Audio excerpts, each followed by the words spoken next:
Goodness knows you've been looking long enough. With the Volvo XC90, you've finally found what you've been looking for.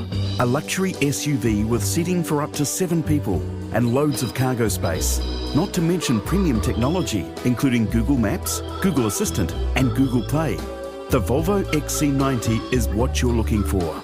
Now it's special run-out pricing from $99,990 plus on-roads. Visit Volvo Cars and discover why the XC90 is the vehicle for right now.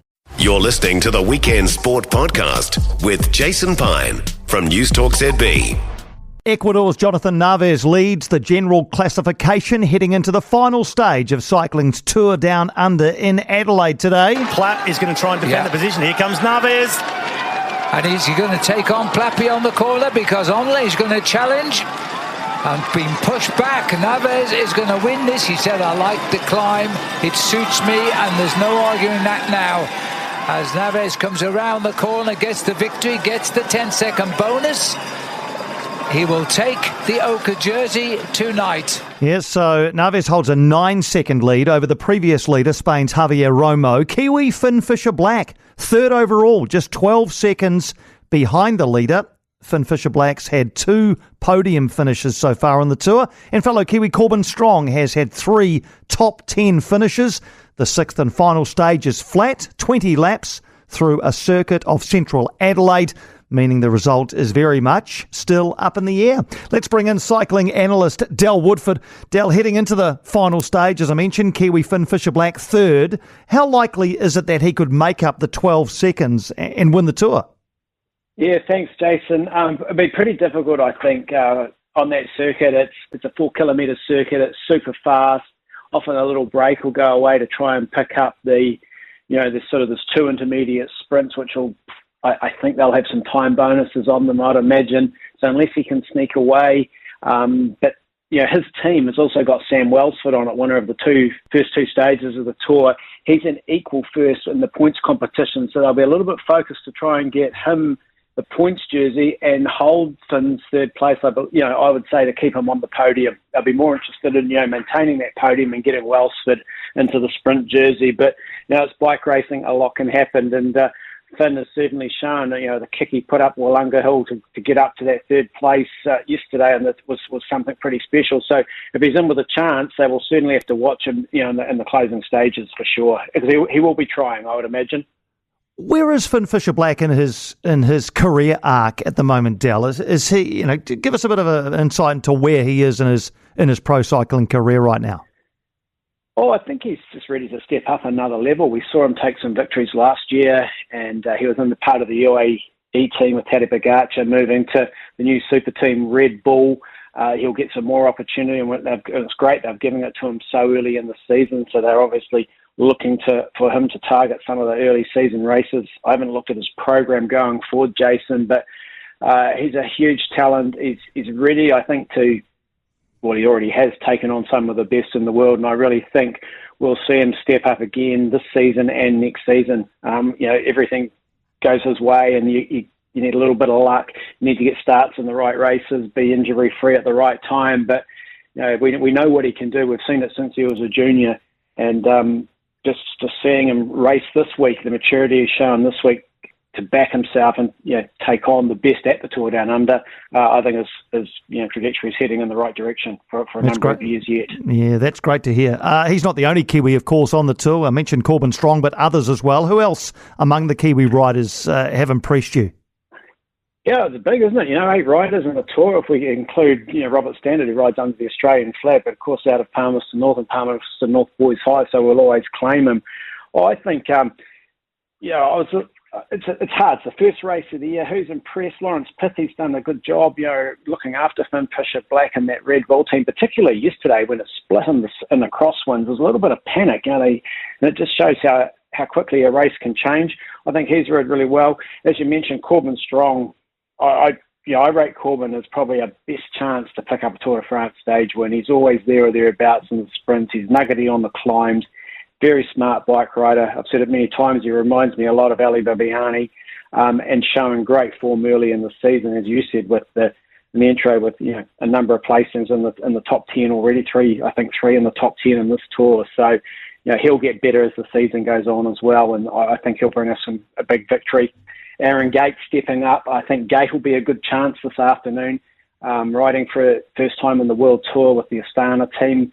A lot of new riders in that team, so they're struggling a little bit to get fully organised. But in this type of race, the experience of Aaron Gate, he doesn't need a big team around him. I think he'll be right in the mix this afternoon and trying to go for a stage win or certainly a podium.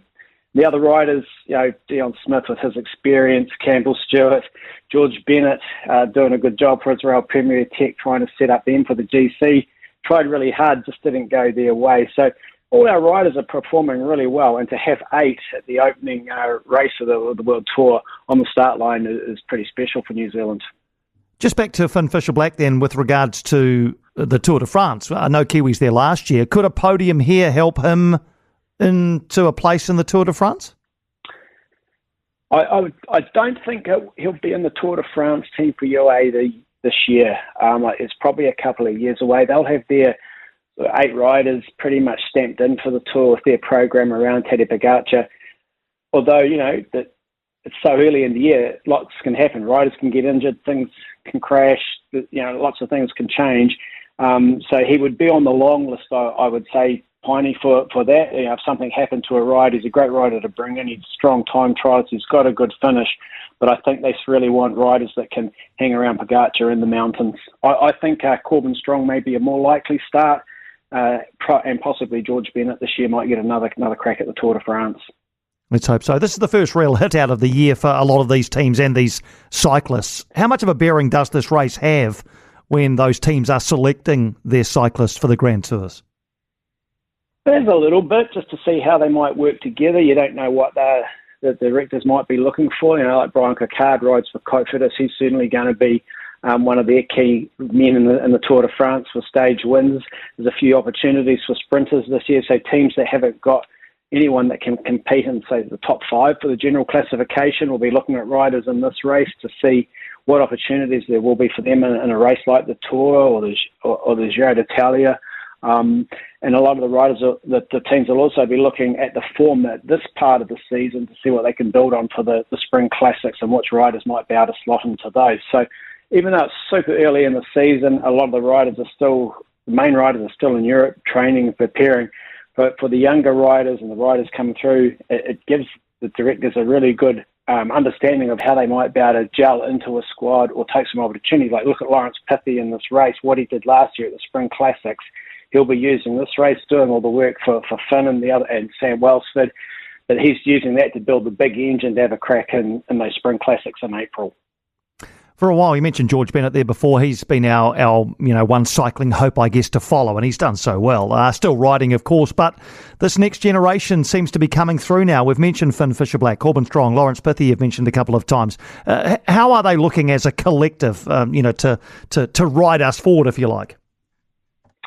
They're looking great, aren't they, really? Like, if you look at, we've also, Michael Bink, he's a bit older, he's 31 or 32, but he's riding for UAE. He's another rider that we've got on the World Tour. It's pretty impressive. And, if we could just get the way the sports work with points, we don't get a lot of riders on the start line at the World Champs. If you look at all those names you mentioned, the experience with Dion Smith in there as well, we've actually got a pretty strong team that could line up if we had national teams lining up in events and be really competitive against some of the big powerhouse nations. So, for New Zealand road cycling, a lot of these guys, they haven't come out of Gady hasn't, but, the other guy in Campbell Stewart, but, pretty much George and the guys that are, Pithy, they've done it through the road. They've gone there, they've done the hard yards and taken their opportunities on the road to succeed. So, what that does, that inspires the next generation coming through. We're seeing, the New Zealand Cycling Project boys racing in the US, looking for opportunities in Europe.